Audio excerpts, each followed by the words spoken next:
Bonjour à tous, bienvenue au troisième épisode de l'hebdo des arrivages par Cage. Avant de vous parler des jeux, normalement vous regardez cette vidéo entre le 20 janvier et le 16 février, donc c'est les soldes, n'hésitez pas à aller regarder nos offres spéciales. Et puis tout de suite on va commencer à vous parler de tous ces jeux.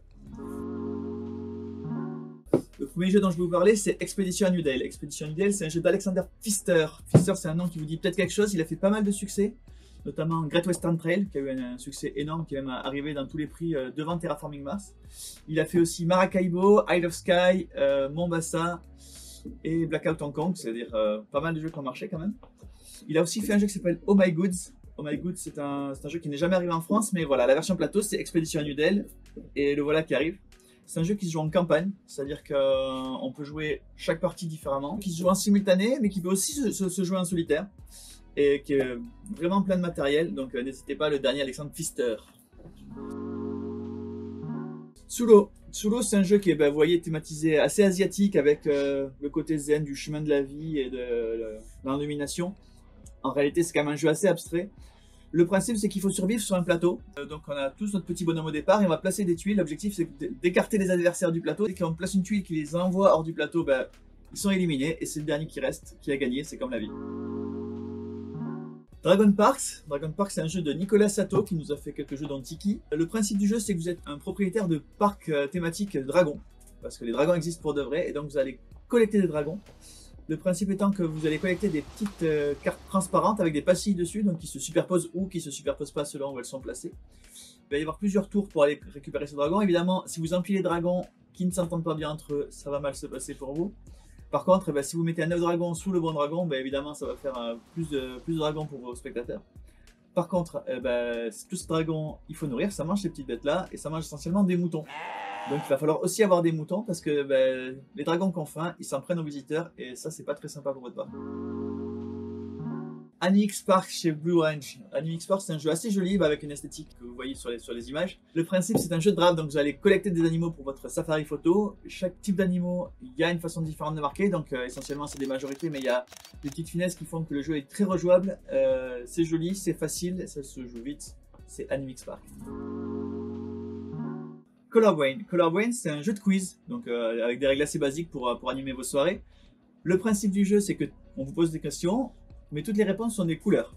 Et du coup, ça permet à tout le monde de répondre en même temps parce que tout le monde a un paquet de cartes avec des couleurs et ça permet de donner une ou plusieurs cartes pour donner les bonnes réponses aux questions. Par exemple, une question qui est dans la boîte, c'est quelle est la couleur du slip de Superman? Vous regardez vos 11 cartes de couleurs, vous réfléchissez 2 minutes, vous évidemment vous savez que c'est rouge, donc vous répondez rouge. Et puis vous marquez des points en fonction du nombre de gens qui sont trompés à la question. Donc sur cette question-là, il n'y aura peut-être pas beaucoup d'erreurs. Mais par exemple, il peut y avoir d'autres questions plus compliquées, comme par exemple les 4 couleurs des Tortues Ninja. C'est pas facile pour tout le monde, et donc vous allez marquer plus de points. Est-ce que vous les savez d'ailleurs? Pyramide d'animaux, c'est un grand classique. On superpose des petits meeples en forme d'animaux, et puis quand ça tombe, on a perdu. Et là, ils ont sorti une version vraiment de poche pour 2 joueurs, pour transporter un peu partout, dans le train, les transports. Voilà, tant qu'on a un espace plat et stable pour faire une partie, il n'y a pas de problème, on peut jouer. C'est rapide, ça développe bien la motricité fine des enfants. C'est la pyramide d'animaux super mini. Pingouin givré. Pingouin givré, c'est un petit jeu pour toute la famille à partir de 5 ans, donc vous pouvez jouer avec vos enfants sans aucun problème. C'est un jeu avec pas mal de hasard, donc ils ont leur chance autant que vous. Le principe étant que c'est des petits pingouins qui vont courir après leur maman, qui va leur donner des sucettes givrées aux poissons, dont ils raffolent évidemment. Et le principe c'est qu'à chaque fois qu'un pingouin passe sur un bout de banquise, il se retourne, il peut se passer des choses pour les joueurs qui jouent après. Donc il y a pas mal de coups fourrés pour apprendre un peu aux enfants à accepter les aléas des jeux parfois.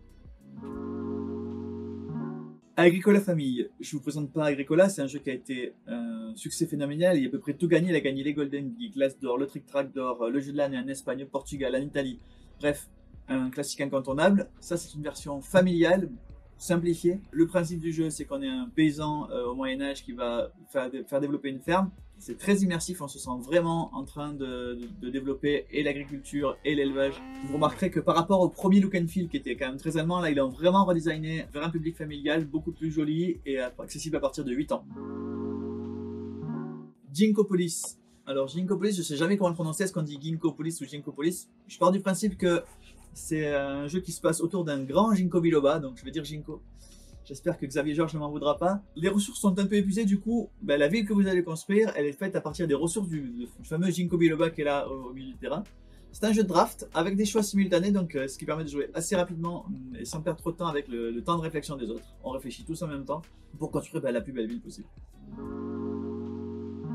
Voilà, le numéro 3 de l'Hebdo des arrivages par Cage est terminé. Comme d'habitude, dans la description, tous les liens vers tous les jeux que je vous ai présentés. Et n'oubliez pas d'aller aussi voir les soldes parce que chez Parkage, il y a pas mal d'affaires à faire.